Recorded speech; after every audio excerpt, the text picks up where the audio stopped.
Hola, I'm Claudia Romo Edelman. And I'm Cynthia Kleinbaum Milner. And this is a podcast, a la Latina. The playbook to succeed being your authentic self. Today, we're going to learn from Lori Castillo Martinez a couple of important points. First, careers are long. Taking a step back won't ruin your success. Even lateral moves can be beneficial. The importance of references, mentors, and sponsors, and how to maintain those relationships. Also, the business case for inclusive teams and the correlation between diverse teams and improved performance. Lastly, you will learn how to approach an interview process to be sure to land in an inclusive environment where you can be yourself. All of that And more here, a la Latina. Stick around.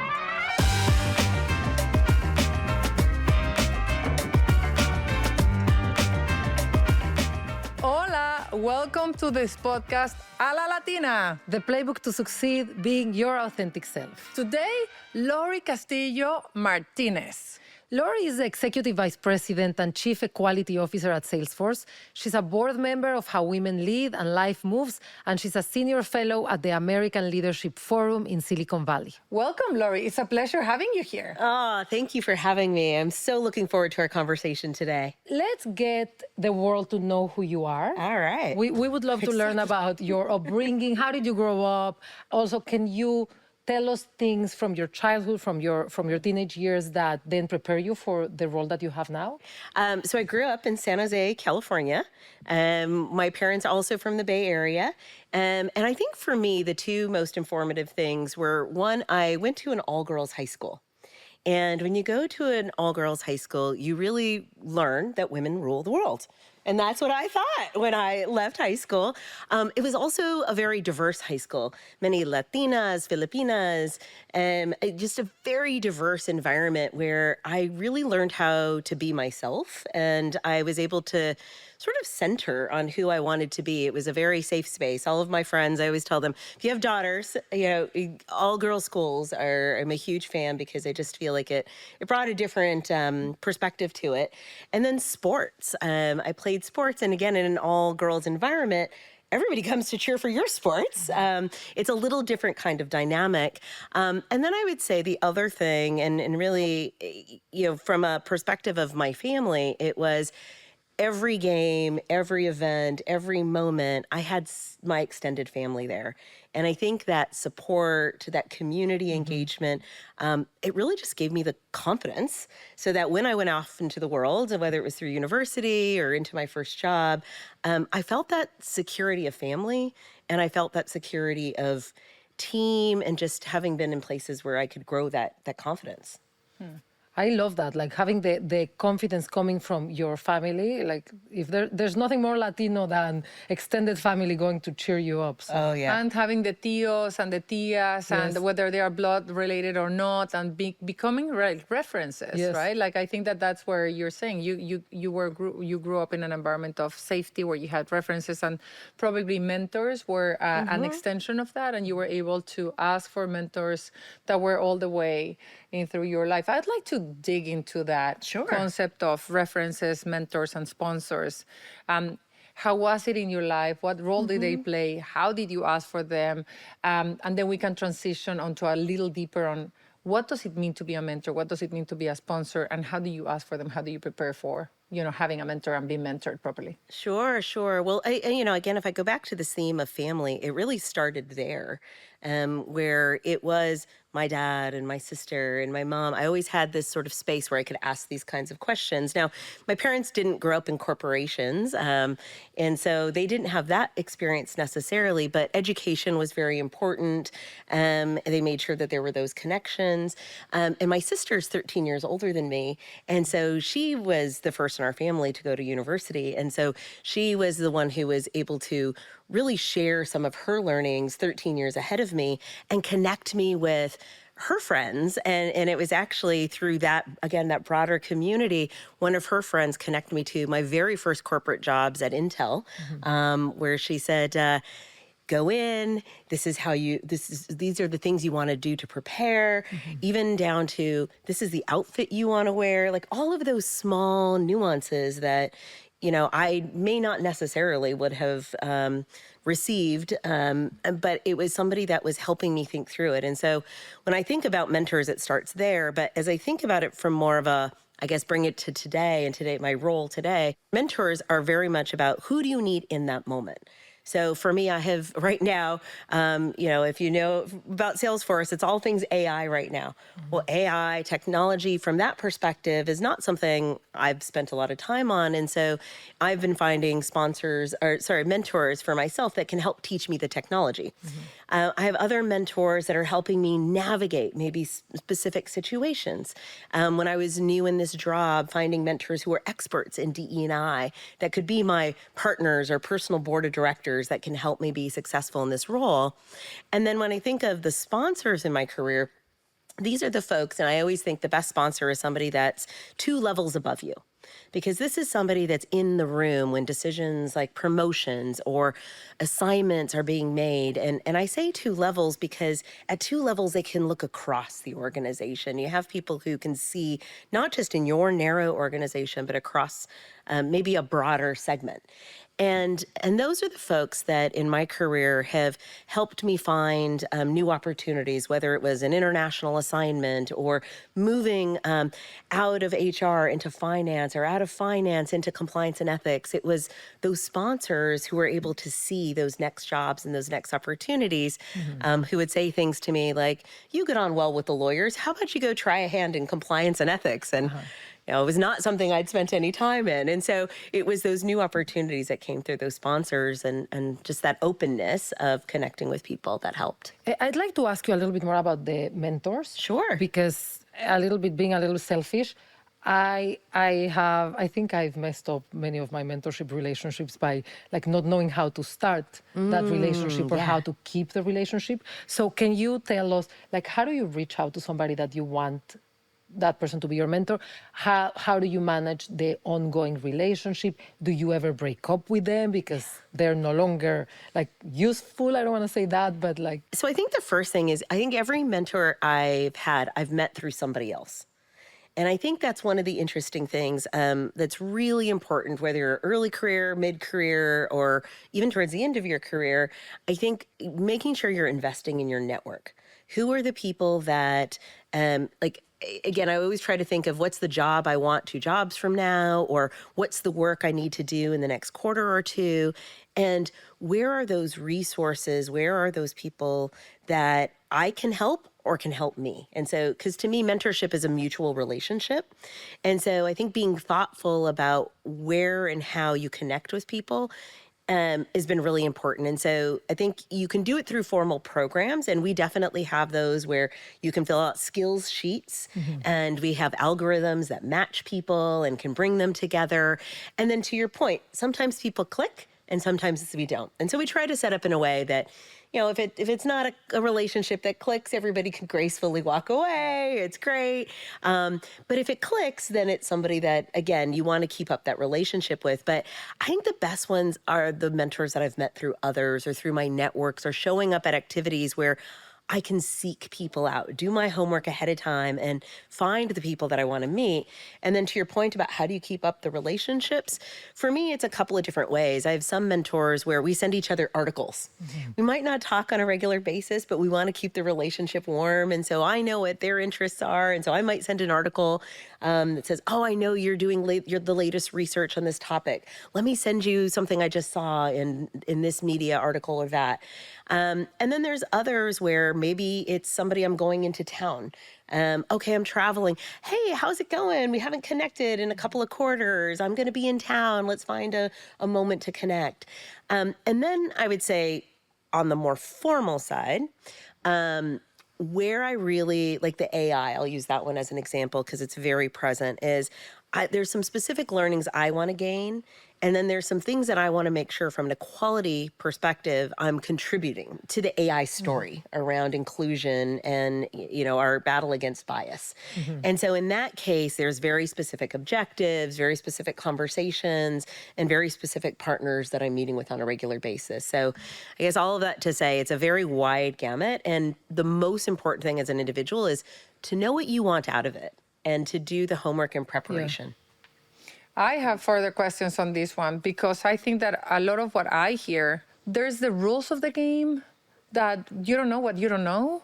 And so in order to create a plan so that you can ask a mentor to guide you into certain things, you should know what you want. And sometimes we don't even know that. And there's that piece, I think that, like it would be interesting just to break down a bit more. So there are rules of the game that we should know about so that we can play the game.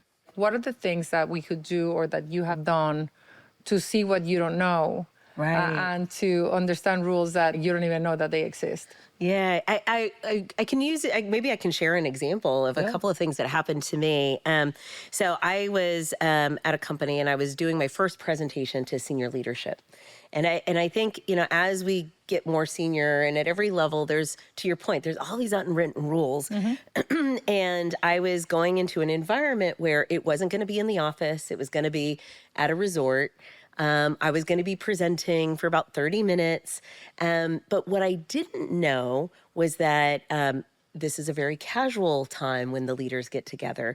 There was we are a West Coast company, but this was a meeting that was going to be on the East Coast. And so there was these nuances about style, approach, even down to the kinds of shoes that I wore. And the reason I say that is because, so the leader at the time, she was a sponsor of mine and a mentor. And what she said to me is, she said, Lori, this is going to be a very odd thing to say, but what are you going to wear? And at first I was a little taken aback of like, why is she asking me what I'm going to wear? Like, is she judging me? Like, do I not look professional? And I think she could see the look on my face. She said, no. What you can't be is all San Francisco. We're going to a different part of the country. The culture, the norms are slightly different. We're in resort wear. You need to figure out, like, think Hamptons, think Cape Cod, think very casual. Okay, I'm a Cali gal.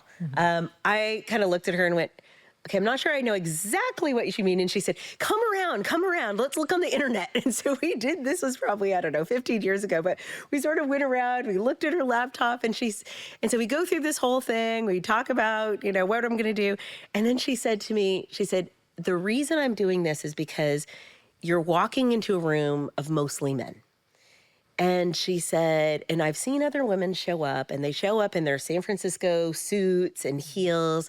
And she said, we're at the beach and they're all going to be in shorts and polo shirts. And she said, and I've seen, women walk in and they're trying to walk on the beach in the sand with their heels and they're, and everybody's more distracted by what they're wearing than what they're saying. And she said, I want them to hear what you have to say. So let's just get this part out of the way. And I would say the theme of the story is they tell you when there are things that can distract from your message that you don't even know about.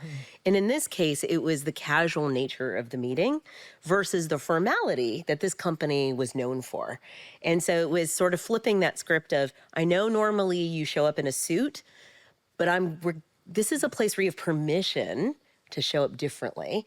And I don't want you to go status quo and have that, not set you up for success. And so I think for me, the place when these conversations happen, when you have a trusted relationship. And so for me, it's how do you build that trusted relationship is where you start to get some of these unwritten rules and people willing to share with you, because talking to somebody about what they're wearing can also, again, like I said, it can be a little jarring if it's not somebody that there's mutual trust. And so I think in these relationships, the point is to make sure you have that mutual trust, because that's when you start to get those great nuggets of the unwritten rules. We would like to know more about your role Sure. as diversity, equity, and inclusion within one of the largest tech companies in the world. How is it? What are the programs that work? Like what are the objectives? And just like driving the mentorship and the sponsorship program, are those kind of like the best practices on making sure that people get, like feel integrated, have a sense of belonging? A little bit just like to close down the loop of mentorship and sponsorship within corporations. How do you do it from your perspective as a leader of Salesforce? Sure. So I think it's part of it is understanding what goals you're trying to achieve, right? Because I think mentorship and sponsorship are tools or approaches, But it depends on what you as the individual are looking for, and whether or not a mentorship or sponsorship or maybe another program is the right answer for you.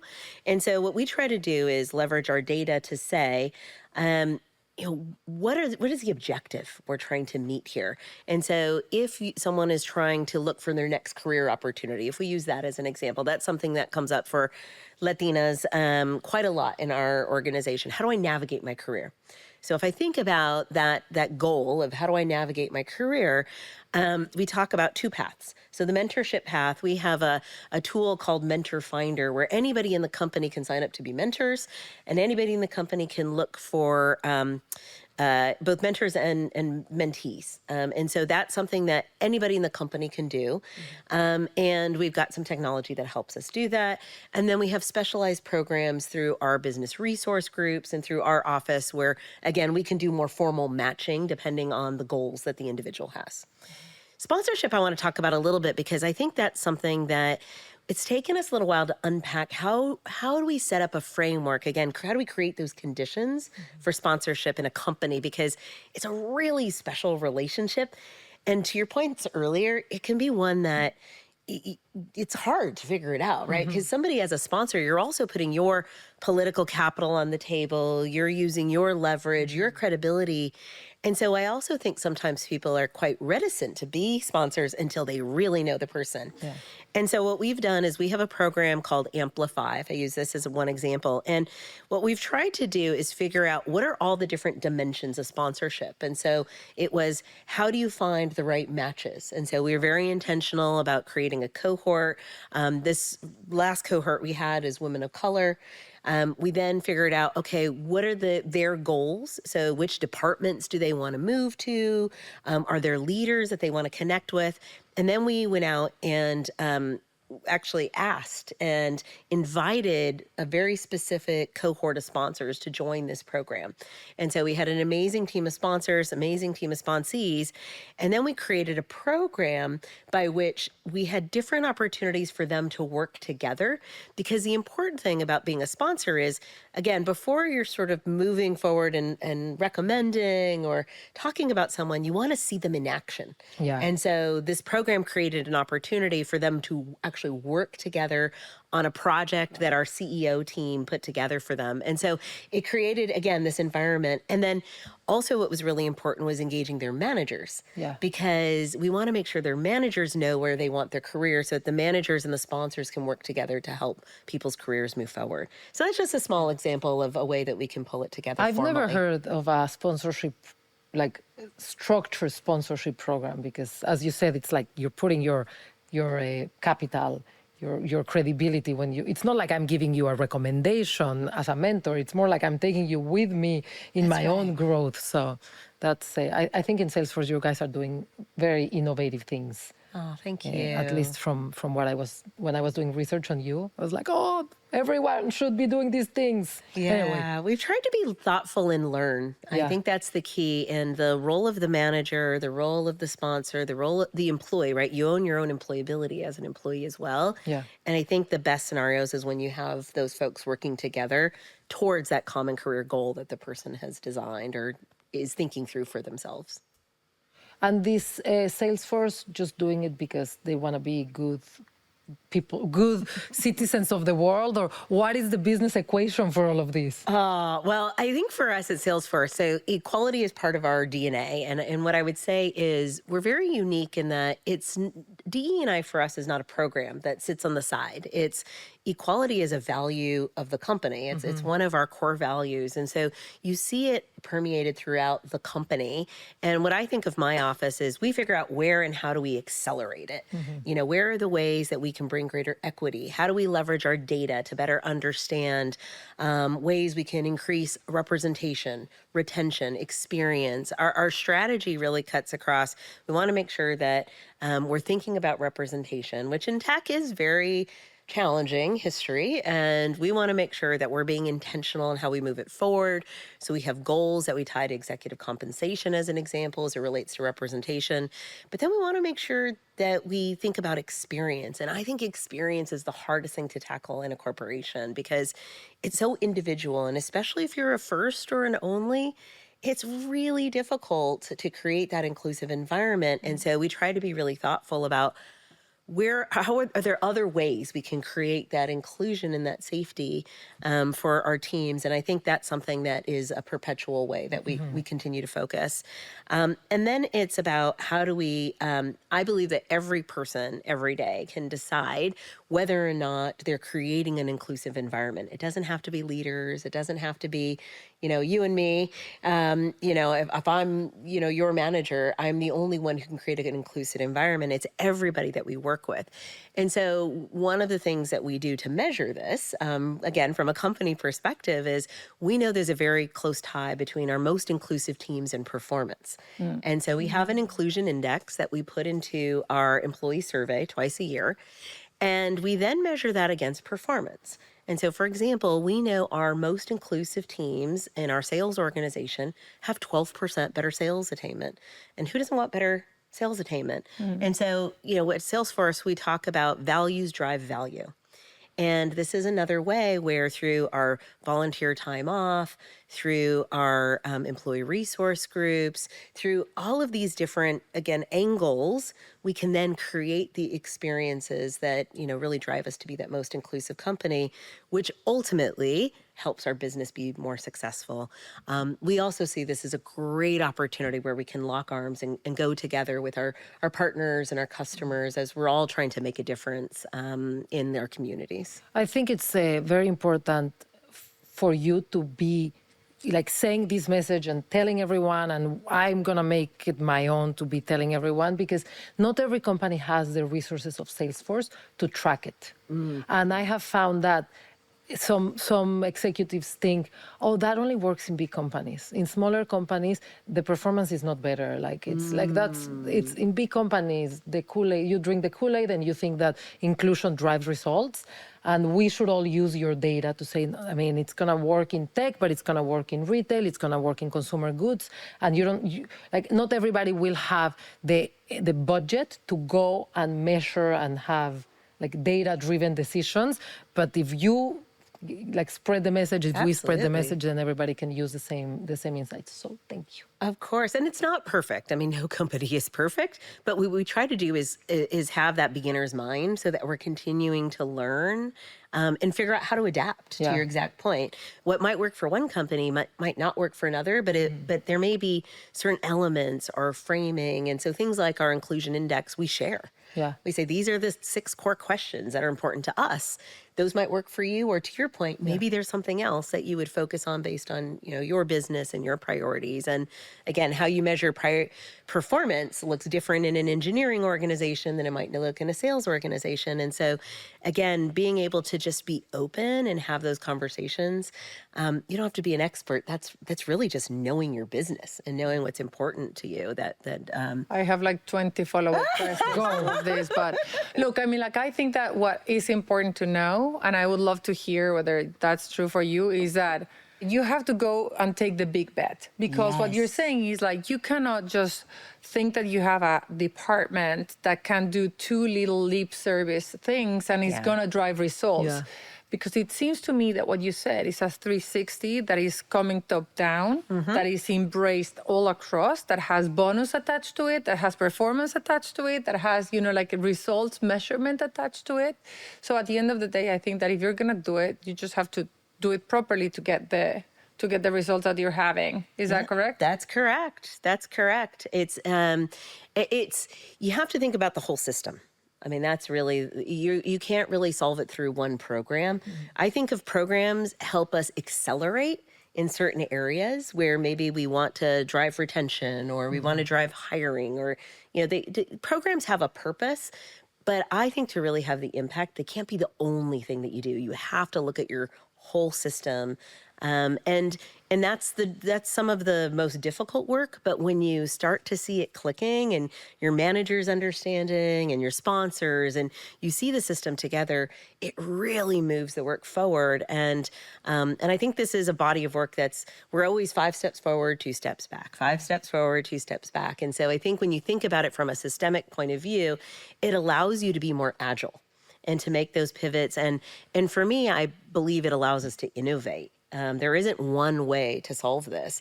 It's, how do you do that deep listening with your employees? What do they really need? And then how do you bring that into a human-centered design so that you're designing for a more inclusive environment versus, for one set of lived experiences versus another. You really have to think about that from a more holistic point of view. All your peers, any other chief equity officer in a different company must be like kicking themselves. Why don't I work in Salesforce? Because I feel like... You're so kind. Well, because I feel like you work in a company that, just like Claudia was saying, it's not like one program here, or let's add it as the sixth value of the company, but it's not really permeating. So we have a lot to learn from you. I want to ask you specifically about recruiting and promoting Latinas. What do you think are specific things and unique things that companies should be doing to recruit Latina talent and to promote them and create the environment for them to thrive, besides giving opportunities to stay connected with their community? Well, I think part of the work, especially from recruiting, is how do you meet people where they are? Right? How do you go to the spaces where Latinas are and make sure that you're getting to know people and understanding? And so whether it's through our university programs or through partnerships, how do we make sure that we really understand and are connected to the places where Latinas are? I think it's... yes, there may be ways that they come to Salesforce, but we also want to make sure at that sort of top of the funnel that if we want to drive that application volume, we really need to make sure that Latinas know who we are, what we stand for, and why this would be a great place for them. And so, again, it's how do we create those conditions by which they can make connections? And one of programs that I'm most excited about and is one of our most successful programs on the recruiting side is we have a group called Insiders. And Insiders basically means that when you're in the interview process, you can talk to somebody inside the company that has a common profile to you. So if I'm a Latina and I'm interviewing for a job at Salesforce, and maybe I'm part of a two-parent working family, and I want to understand, well, how are other Latinas in the company navigating a sales role or a technology role? I can actually go on to an application and I can search through people inside the company that have volunteered, Latinas, to be insiders. And in my interview process, I can actually have a conversation with them. And the point of that conversation is, what you see is what you get. And so it's meant to be a very candid conversation, the good, bad, and the ugly of, the challenges, the exciting things, the opportunities.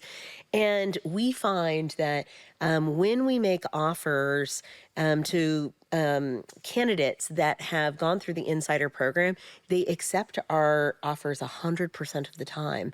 And so it's a tremendously, just that opportunity to really get that insight has been so valuable to our candidates. Incredible. And then we also find that it gives the person a connection when they start, because now they know somebody before they even start at the company. So it helps ease that connection as well. And so that's just one small example of one that, just again, helps people really understand what is it going to be to me inside this company before I show up there.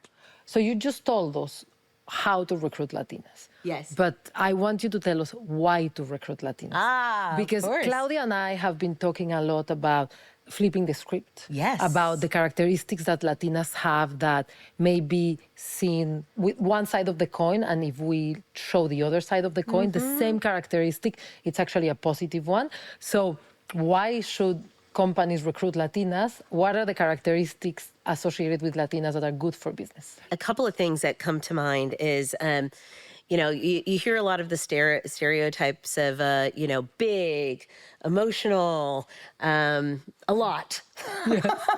Have you heard that? Loud. A lot. This is new to me. And one of the things I would say is that in my role, well, you couldn't find me in the internet before I had this role. I think what I've always brought, if I use myself as an example, is this conviction to the role of we're loud for a reason because we have conviction and we believe in what we stand for. We know who we are. And I do believe that, what other people might perceive as sort of big and loud, I look at as we've got courage, we've got conviction, and a lot of times we can be willing to speak up when others aren't. And so sometimes I know there's other things in our culture that may conflict with that, where, the respect for authority or maybe a deference. But one of the things that I feel has been very steady is this notion of conviction. And I think and being willing to just say it. And I've seen that a lot. And I think it's a really valuable trait. I also think this notion of inclusion from the point of view of community and connection. When I walk into a room of Latinas, there's always this warmth that comes through. And I think part of it is we come from so many different diverse cultures, but we all love to find ways to be together. And I think that this is an important, not losing that when we move into a corporate environment is really, really important. Finding ways to seek each other out and support the diversity of our culture, I think is really important and something that I think we can all bring to the table. Yeah. And do you have, I think that it is very important that not only we know it, that we can transform and flip the script from loud to conviction. I love that. But do your peers and managers have to know it? Do you educate all your managers and peers of Latinos so that they know that loudness actually, if you flip it, could be conviction? Or is that something that, is not yet done at the organizational level as a program? So what I would say is ally training. Yeah, well, funny story. It's I've worked at places that I would say were more formal in nature, industries that were more formal in nature. And I would say there I felt like I had to dial down and felt a little less, it was harder, to do that code switching and navigate. And, I was, in a particular industry for almost 10 years. And it wasn't until I came to Salesforce, I actually realized how much I had dialed down and conformed. When I got to Salesforce, we're kind of a big personality kind of company. And so I do think we're actually a really fabulous fit for the Latinx community, because we are about, big and being out there and having conviction. And so I think there's a lot of values alignment between the Latinx community and Salesforce. And so when I first came, I felt like, okay, these are my people. Like this is a space where I can just show up and be me. I can wear the crazy tennis shoes, or I can wear the bright colors when I'm on stage. There was all of these things that I had realized other times in my career I wasn't even conscious of how much I was dialing that down until I came into an environment where I didn't have to anymore. And what do you think is the impact, even like the business impact of having your team dialing down who they are? Can you tell us what? Is it bad? Is it good? Should people do it? Yeah, I mean, I think it's that whole notion of the dialing down and code switch. I think, companies don't get the full advantage of who you are when you feel like you need to do that. And so I think, when you're in a company where you're open and, look, we're all in different environments and, we all have to navigate. If you're in a meeting with the board of directors or with investors, you may show up a little differently than, if I'm going and doing a town hall with the intern team or Future Force team. And so I think in a professional environment, you always have to know kind of who your audience is and how you show up. And so I think that's the baseline. But then I think depending on the company culture, you either have an environment where people can bring who they are and show up with the fullness of who they are, or you can't. And I think each of us, as we're looking at companies and thinking about where we want to work, I think that's something you test for in the interview process. And I think it's something that's really important to find. It took me a long time in my career to figure out, I need values alignment. Wherever I go, I need to make sure where I'm going, I'm not going to have to dial down, or I'm not going to have to show up differently. I need to know more about that. So specifically, let's practice. Okay. This is your interview. I'm interviewing. Okay, all right. You're interviewing for a job with me. How would you test if our values align? I'm your potential future boss. Hello, Lori. Hola, Lori. Hola, Lori. Well, You're a little late, but it's okay. I mean, I think part of it is, I mean, I would say sort of how you're greeted. Are people smiling at you? Are they engaging with you? Are they interested? These are things, are they interested in me, the human, not just me, the employee? And so I think Also, are there senior Latinas in your staff? Yeah. oh, well, yeah, that's of course an important one for sure. And I think just the, again, yes, there's always going to be a level of formality in an interview, but I don't know, there's something about, do people feel like they can bring their humanity to the table? And if you can't feel that in an interview, I'm not sure you're going to feel it in the job. And so for me, my family, obviously started to hear me during COVID. I would be working from home, and they'd say, "It sounds like you're laughing all day long." And I said, "Because I have to have joy and fun in my job." And so whether I'm in an interview, that's how I show up. And so I think for me, if I was talking to somebody, my future employer, are they asking me questions about, I mean, and of course you have to be careful in interviews, but like about me. Yeah. Do they care about who I am? Do they care about my community? Are they asking questions of curiosity? Or do I get the impression that they have a very specific set of what's right or what's wrong in a certain area? Are they leaving room for innovation? And I think it sounds like very high level topics, but there's a lot of nuances that can happen in an interview that that kind of show you whether or not someone's going to be open or whether or not they're going to be more rigid. And I think for me as a Latina, I need that space to be innovative, to push the envelope, to really think about how we can drive things in a much bigger way. I guess that's how my Latinidad shows up in who I am. Do you think that, I mean, like, this is the first time we're talking about this, but I do think that checking whether they're interested and curiosity, but shall Latinas ask, like, what is this, what are the values that you have, so that you can see whether they align to yours? Do you have senior Latinas? What is this environment for Latinas specifically? Can we ask some of those very specific questions about, like, is this environment inclusive for Hispanics? That's right. I think people should I don't think ask. that we ever ask that. I've never I asked think that we never even say we're Latinos because we're scared of actually coming with our identity forward. And I think that that's where, do you think that those are good questions to start with? I do. And in ways that you can ask if you're feeling less comfortable are, tell me about how you bring your personal values to work. Yeah. I see Salesforce as a very, values-driven company. Yeah. How does that show up day to day for you as a leader in the organization? Is a great way to ask that question. When you're interviewing for a job, you're also interviewing them. That's so right. It's totally fine. Like, it's if they don't like the question, that's your answer. That's not the place for you. Well, exactly. And another question it's that I think is really important is like, if it's important to you, what does the company stand for, or what does that manager stand for? I think it's okay to ask that question.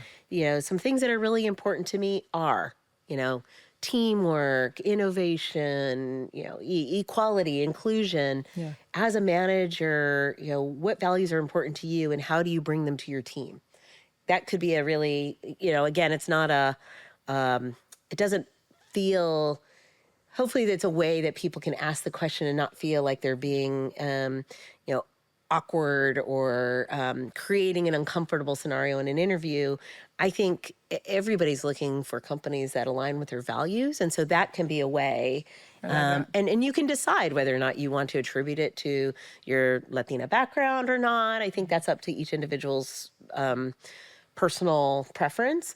I think for us, these are the kinds of questions that our insiders get all the time, because I do think, in particular, if they don't see a Latina in their interview chain, it allows them a way to go get the answers that they might not feel comfortable seeking through the actual interview. And we don't get notes from the insiders or anything. It is literally meant to be a safe space for those kinds of questions to be asked. I want to go deeper into the identity piece, and I want to go back to my favorite subject, which is Lori. So let's go there. You've mentioned how yourself, you had to dial down. We also have heard from, like our guests, and we hope that we can bring a wide perspective. Yes. The community is so diverse. We're everything. We can be, Native American, Afro, Latinos, part of LGBTQ, and then there's some identity issue that a lot of people are feeling about, like, am I fluent enough in English to be American? Am I fluent enough in Spanish to feel Latina? Do I claim the Latinidad even if I can't? Do I feel rejected in one or the other, as opposed to being able to be everything? And can you talk about that in your own experience? And how has that been part of your corporate life as a person, as Lori, but also Lori now as seeing, like overseeing so many people and talent? Yeah, it's a complicated one, I'll say. I know for myself, so I don't speak Spanish. And so it's one of those things where there's always a little bit of insecurity, even at my level today. There's always a little bit of insecurity of, oh my gosh, am I enough? Am I representing? How are people going to feel if they, start to speak to me in Spanish and then I say, oh, un poquito de español, that's it. That's all I can do. Yeah. And so there's always this sort of moment or, the dreaded question of, where are you from? And then I say things like, well, I'm from San Jose, California. And you get kind of the cocked look of like, no, but where are you really from?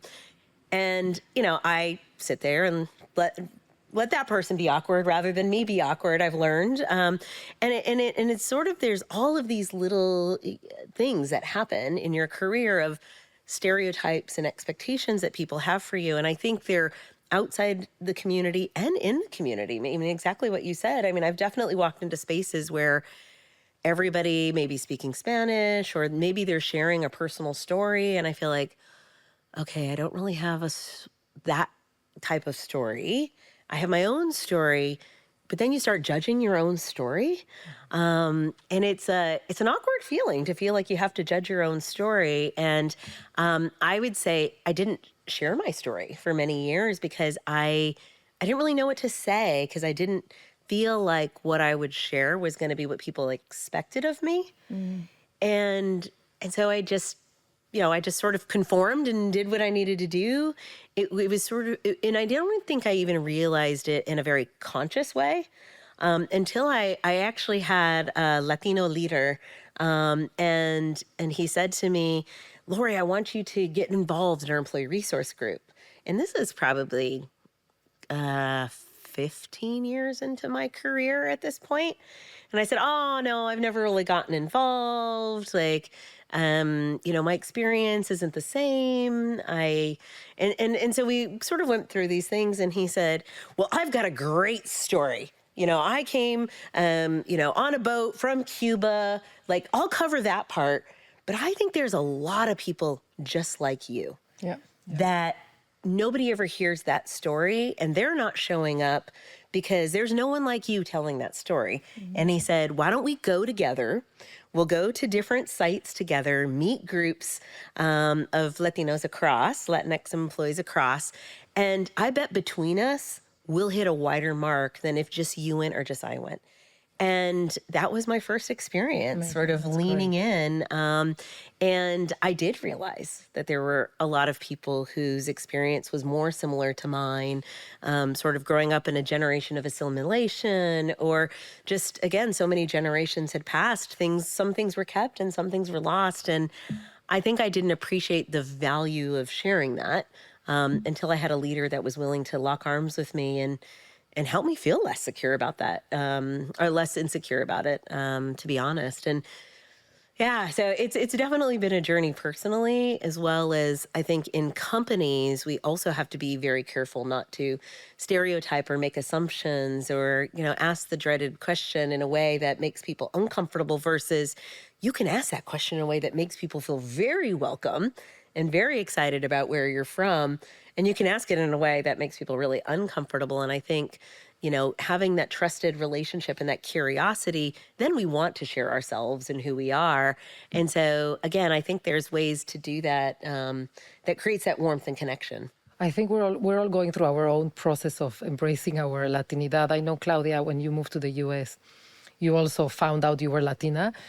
In my case, I remember, Exactly. the CMO at Walmart, he was my manager, and he calls me one day, literally just to ask me, "Hey, aren't you Latina?" And I was like, "Why?"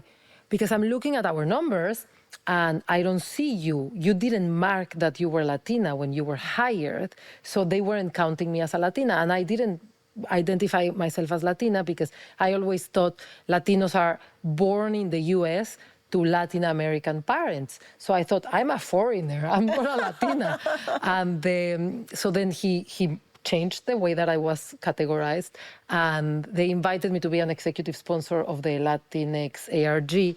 And one of the main problems we had as a Latinx employee resource was that we didn't know who were Latinos because people didn't identify themselves as Latinos. So we're like, are there 100 or 200 in this office? Nobody knows. Yeah. So that is changing. Yeah, go on. Yeah, I was just going to say, it's those artificial rules, right, and barriers that we create that actually, I think, take away our ability to be a stronger community together. We sort of have these artificial rules where really it's about, oh no, that we can come together with so many things we have in common and that we can learn from each other.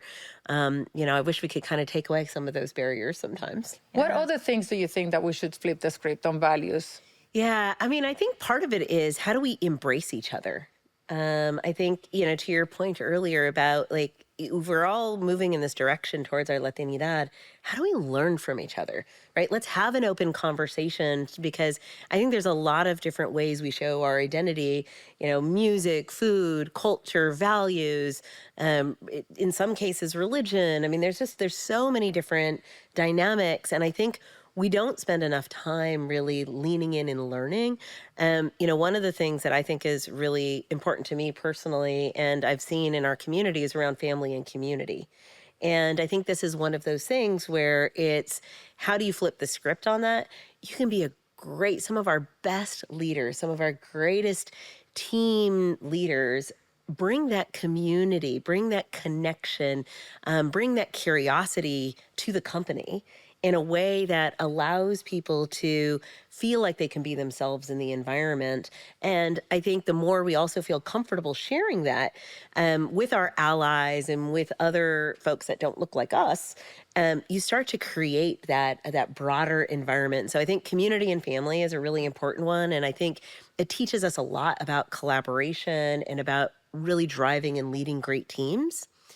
I think the other piece is, really understanding, we talked a little bit earlier about sort of this notion of deference to authority. And I think this is a space where, and we're so grateful for the opportunity. And so I do think for companies, there is this lack of understanding that when Latinos come into the workforce, many of us do feel grateful. We are excited to be there. We can be the most loyal employees to our leaders and to our companies. And what I want companies to know is, don't take advantage of that. Help those leaders succeed and find those internal career opportunities. And I think for us, is we have to make sure we're willing to use our voice, even when it feels a little counterculture. And then I think for our leaders, how do you, again, create those conditions for your employees to say, okay, I know there's this cultural nuance. How do I help my employee? And again, not that we need to be saved, but I do think there's a mutual two-way street of managers being curious. And then for us, how do we step into our own employability? And we can still be grateful and excited to be in our companies. We shouldn't be embarrassed by that. But I also think companies should understand there may be that cultural nuance. And how do we help our Latina leaders really move through so that becomes a very positive aspect to that connection with that leader? Amazing. I love it. Okay, Two last questions. The first one is, if you could go back in time and give yourself advice, maybe when you were 25, 30 years old, what would you tell yourself to make your career either go faster or go better or enjoy it more? Any advice? I would say one of the things I've learned is careers are long. And I've learned that there's times when I've leaned into my career and times where I've leaned back. And the times where I've leaned back have generally been related to family. Whether it was when I had my children or when, I was supporting my extended family, and it didn't ruin my career. And I think sometimes when you're young, you feel like, oh my gosh, I can't take my parental leave, or I'm only going to take a shorter time than I'm granted. And I think for me, what I've realized is nobody remembers if you were out for 6 weeks or 6 months, because careers are long.